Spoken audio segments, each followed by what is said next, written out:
buhay ng mga magulang ni Glowin. Alam mo po, Panginoon, minsan ay hindi maiwasan ang pagkukulang or kamalian sa buhay. Nawa, Panginoon, ay manawaan ito ni Glowin.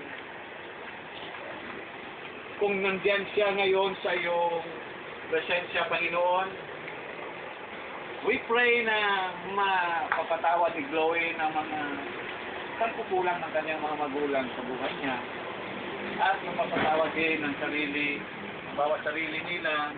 At minsan, Lord, nagkukulang din sila sa kanilang buhay.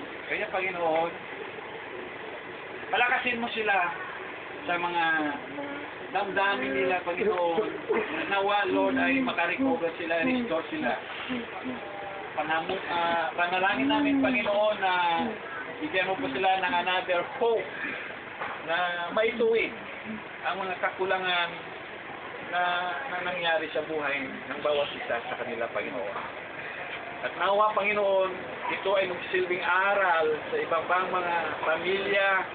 Nawa, Panginoon, ay manatili silang magmamahalan hanggang ito ang mga anak ay manatiling magkaroon ng gabay sa buhay.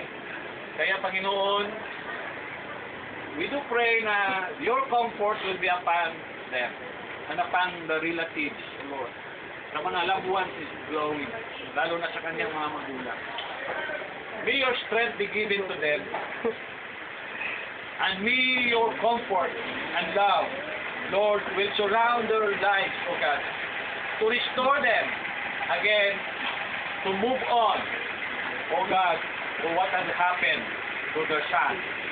We do pray that sa ngayon ay si Glowin ay nakapahinga na, Panginoon, sa buhay niya. At alam po namin, in one way or another, nasa iyong mga kamay ang kanyang buhay, nasa iyong mga kamay ang kanyang pangarap, Panginoon. Kaya, Lord, nawa ay bigyan mo pa ng maraming pagkakataon ang mga naiwan niya dito upang magiging gabay man sila sa ibang mga pamilya. Lord, nawa ay may tuwid ang mga maling mga karanasan sa buhay. Kaya, Lord, may your strength sustain them with your power and with your Holy Spirit, O God.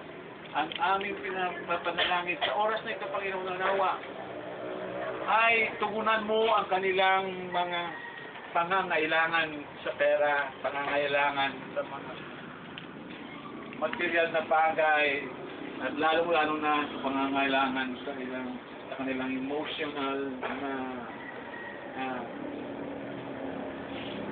state, O Lord. And we pray na bigyan mo pa muli sila ng lakas. Lord, sa oras na ito, we do commit the body of Glowin into your loving arms. We do commit his body into the earth, into the dust, O God. Kung saan nanggaling kanyang katawan sa lupa, ay amin pong ibinabalik muli sa lupa ang kanyang katawan.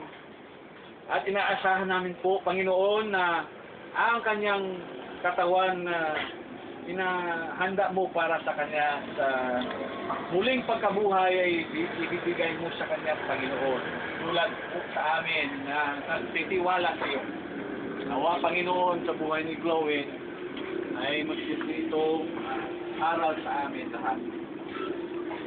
Lord, salamat po na he is in your loving arms and we do commit unto him, O God, ang kanyang lahat-lahat sa buhay sa iyong mga kamay, Panginoon.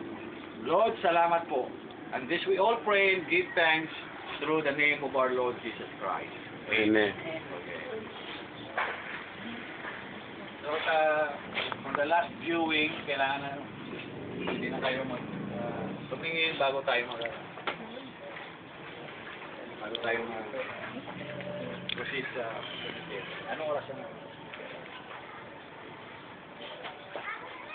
So, for the last viewing, i-request ang lahat ng mga relative niya, no? Bago dalhin sa cemetery.